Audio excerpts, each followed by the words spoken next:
ان کے وزیر دفاع نے تصدیق کی کہ رائل ایئر فورس کے لڑاکا طیاروں نے 2 ڈرونز مار گرائے، ایک جارڈن کے اوپر اور دوسرا بحرین میں۔ انہوں نے یہ بھی بتایا کہ جنگی جہاز HMS ڈریگن اگلے چند دنوں میں مشرقی بحیرہ روم کے لیے روانہ ہونے والا ہے، کیونکہ برطانیہ سائپرس میں اپنے بیس پر اپنے دفاع کو مضبوط بنانا چاہتا ہے۔ رات گئے امریکی B-1 بامبر طیارے گلوسٹر میں RAF فیئرفورٹ پر واپس اترے، جو اس بات کی علامت ہے کہ جنگ اب برطانیہ کے قریب آتی جا رہی ہے۔ اور صدر ٹرمپ کے اشاروں کے باوجود اسرائیل کے وزیر اعظم اور ایرانی حکام دونوں کا کہنا ہے کہ جنگ ابھی ختم نہیں ہوئی۔ BBC کی نامہ نگار لیز ٹوسیٹ نے ایران کی جنگی حکمت عملی کے بارے میں تفصیلات بتائیں۔ Iran's main strategy, main tactic اس غیر متوازن جنگ میں ایران کی بنیادی حکمت عملی اور کوشش یہ ہے کہ کسی طرح جنگ کے خرچے میں اضافہ کر سکے، اور وہ یہ روز بروز کر رہا ہے۔ ہم یہ دیکھ رہے ہیں، لیکن اب یہ جنگ اپنے 11ویں دن میں ہے۔ ایران نے جنگ لمبی کرنے کے لیے آبنائے ہرمز سے ٹینکرز کا گزرنا مشکل بلکہ تقریباً ناممکن بنا کر اور اپنے پڑوسیوں پر حملہ کر کے، چاہے وہ یہ کہے کہ صرف ان جگہوں پر حملے کیے جا رہے ہیں جہاں سے ان پر امریکی حملے ہوتے ہیں، دنیا بھر کے ممالک کے لیے قیمت بڑھا دی ہے۔ اس کھیل میں ایران کا اصل مقصد یہ دکھانا ہے کہ اگر آپ دوبارہ ایران پر حملہ کرتے ہیں تو اس کی کیا قیمت چکانی پڑے گی۔ ان کی فکر یہ ہے کہ اس جنگ کے بعد امریکہ اور اسرائیل واپس جائیں گے، وہ دوبارہ منظم ہوں گے، نئے اہداف دیکھیں گے اور پھر یہ سب دوبارہ شروع ہو جائیں گے۔ look at new targets and then it will just start again. Iran پر حملوں کے ساتھ اسرائیل کی جانب سے لبنان پر بھی نئے میزائل داغے گئے ہیں۔ اسرائیل کا کہنا ہے کہ ان کا ہدف عسکری گروہ حزب اللہ ہے۔ دوسری جانب لبنان کے صدر نے حزب اللہ پر الزام لگایا ہے کہ وہ ریاست کو تباہ کرنے کا کام کر رہی ہے۔ انہوں نے یہ بھی کہا کہ وہ اسرائیل کے ساتھ براہ راست مذاکرات کے لیے تیار ہیں۔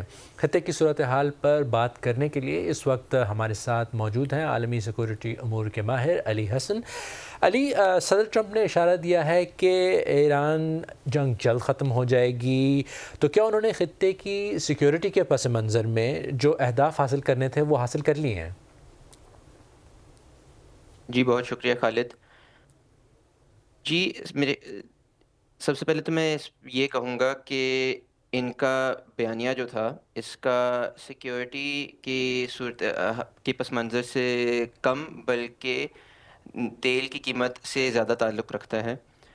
ان غالباً صدر ٹرمپ یہ چاہ رہے تھے کہ جو تیل کی قیمتوں میں اتنا اضافہ آیا ہے پچھلے 1-2 دنوں میں، وہ اس میں تھوڑی روک تھام ہو جائے۔ اور ہم دیکھ بھی رہے ہیں کہ برینٹ کے مطابق جو کروڈ آئل کی قیمت ہے وہ گری ہے ٹرمپ کے اس بیانیے کے بعد۔ جہاں تک امریکہ کے اہداف کی بات ہے تو اس کے 2 پہلو ہیں۔ ایک تو ٹیکٹیکل اہداف کی بات کر سکتے ہیں، دوسری طرف ہم اسٹریٹجک اہداف کی بات کر سکتے ہیں۔ ٹیکٹیکل اہداف کی اگر ہم بات کریں، ملٹری یعنی عسکری یا ملٹری اہداف کی اگر بات کریں، تو امریکہ اور اسرائیل کافی حد تک کامیاب ہو چکے ہیں اس میں، کیونکہ انہوں نے یہ ثابت کر دیا کہ وہ ایران کے اوپر ان کو برتری حاصل ہے۔ جہاں تک اسٹریٹجک اہداف کی بات ہے، وہاں معاملہ جو ہے وہ تھوڑا پیچیدہ ہو جاتا ہے۔ اس کی وجہ سب سے بڑی یہ ہے کہ امریکہ کی اگر بات کریں تو امریکہ کی طرف سے آنے والے بیانیے وہ دن بدن بدلتے جا رہے ہیں، اور ہم دیکھ رہے ہیں کہ ٹرمپ کے اپنے جو موقف ہیں وہ بدلتے جا رہے ہیں۔ جی، مثلاً آپ نے بدلتے 2-3 مہینے موقف پہلے کی بات کی، بدلتے اہداف کی بات کی۔ ایران کی بھی مزاحمت جاری ہے اور لگتا ہے کہ شاید وہ اہداف حاصل نہیں ہو سکے، اسی لیے یہ جلدی میں اعلان کیا گیا ہے۔ تو امریکہ اور اسرائیل نے اس جنگ سے حاصل کیا ہے، اور کیا وہ یہ جنگ جیت بھی پائیں گے؟ دیکھیں، میرے خیال سے انہوں نے ایران کو کمزور تر ضرور کیا ہے۔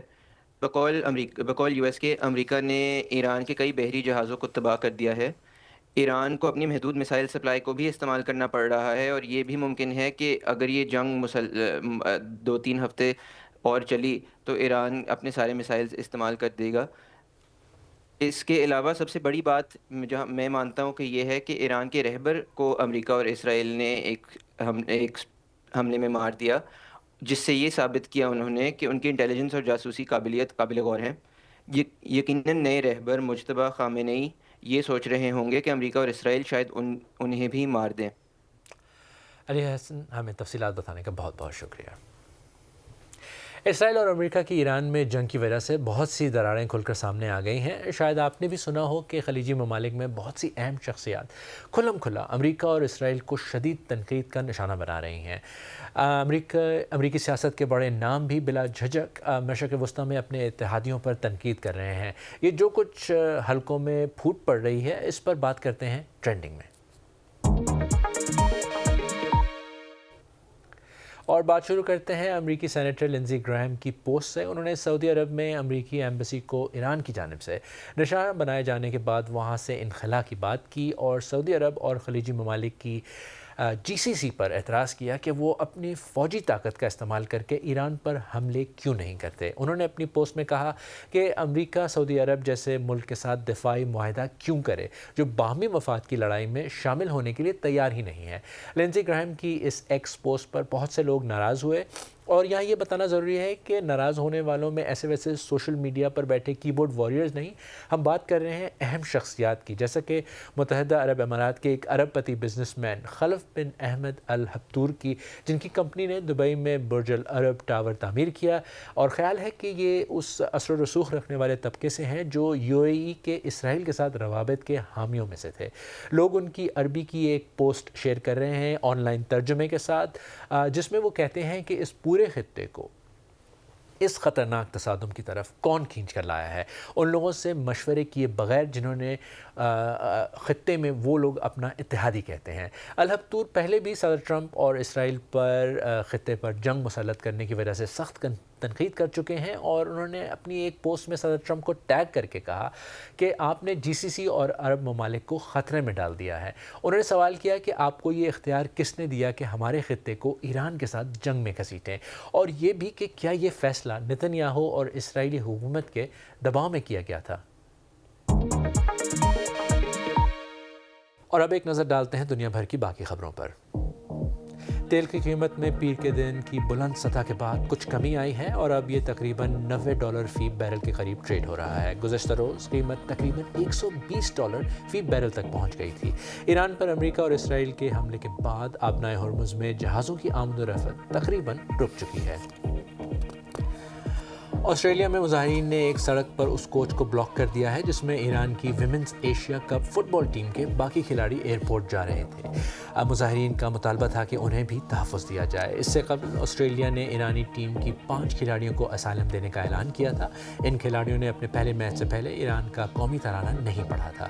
اس کے بعد ایران میں سرکاری میڈیا نے انہیں غدار قرار دیا۔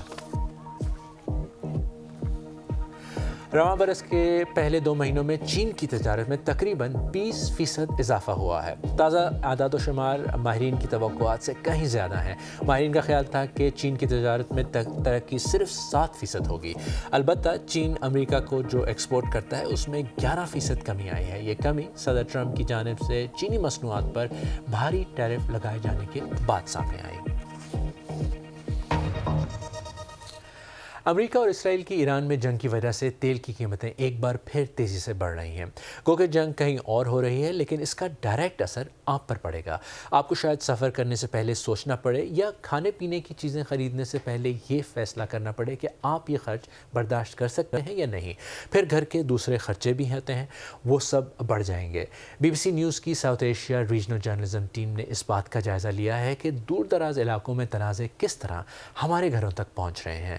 تفصیلات کے ساتھ عالیہ ناز کی۔ تیل کی قیمتیں ریکارڈ سطح تک پہنچ رہی ہیں اور روزمرہ کی زندگی اچانک زیادہ مہنگی ہوتی جا رہی ہے۔ آپ کے صبح کے سفر سے لے کر دسترخوان پر رکھے کھانوں تک ایران کی جنگ اب صرف دور کی خبر نہیں رہی، یہ اب ہمارے باورچی خانوں کے فیصلوں کو بھی متاثر کرنے لگی ہے۔ یہ 6 روزمرہ کی ضروری چیزیں ہیں جن کی قیمتیں جنوبی ایشیا میں بڑھنے والی ہیں۔ پہلا، فیول۔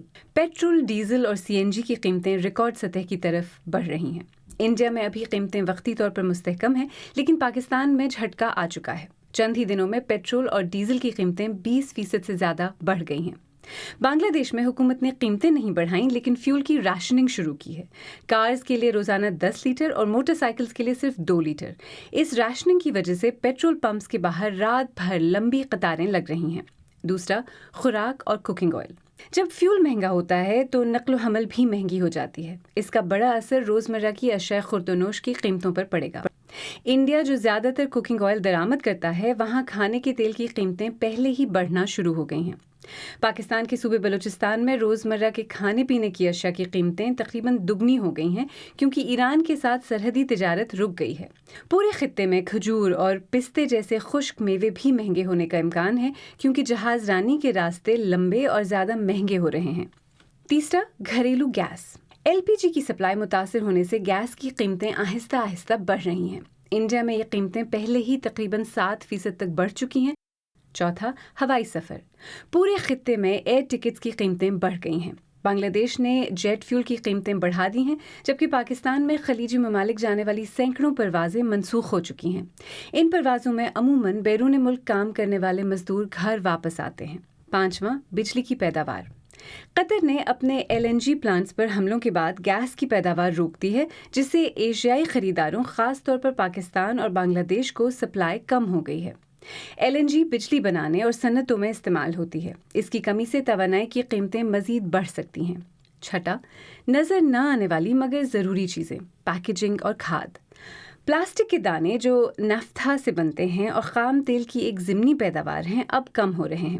اس سے پیکیجنگ کی لاگت بڑھ رہی ہے۔ کھاد اس سے بھی بڑا مسئلہ بن سکتی ہے۔ ایشیا کے کئی ممالک کھاد کے لیے یوریا اور امونیا کی سپلائی پر انحصار کرتے ہیں، جو آبنائے ہرمز سے گزر کر آتی ہے۔ اب اس کی ترسیل پر رکاوٹیں بڑھ رہی ہیں۔ جب تیل اور گیس کی سپلائی کے راستے متاثر ہوتے ہیں اور قیمتیں بڑھتی ہیں تو لوگوں کے سامنے اب سوال یہ نہیں کہ قیمتیں بڑھیں گی یا نہیں، بلکہ یہ کہ وہ کتنی دیر تک اس مہنگائی کو برداشت کر سکیں گے۔ آج کی بہت سی اہم خبریں ہم نے سنی۔ ہماری ویب سائٹ bbc.com/urdu پر تازہ ترین خبروں کے لیے آئیں۔ اس وقت وہاں ہمارا لائیو پیج چل رہا ہے اور ایران میں جو جنگ ہو رہی ہے اس کی تفصیلات لمحہ بلمحہ اپڈیٹ ہو رہی ہیں۔ آج BBC نیوز اردو کے پروگرام جہانما میں بس اتنا ہی۔ پروگرام میں شامل سٹوریز اور تازہ ترین خبروں کے لیے ہماری ویب سائٹ جس کا میں نے ابھی ذکر کیا bbc.com/urdu پر آئیں۔ ہمیں سوشل میڈیا پر فالو کریں اور یہ پروگرام آپ YouTube اور Facebook پر بھی دوبارہ دیکھ سکتے ہیں۔ خالد کرامت کو اب اجازت دیجیے۔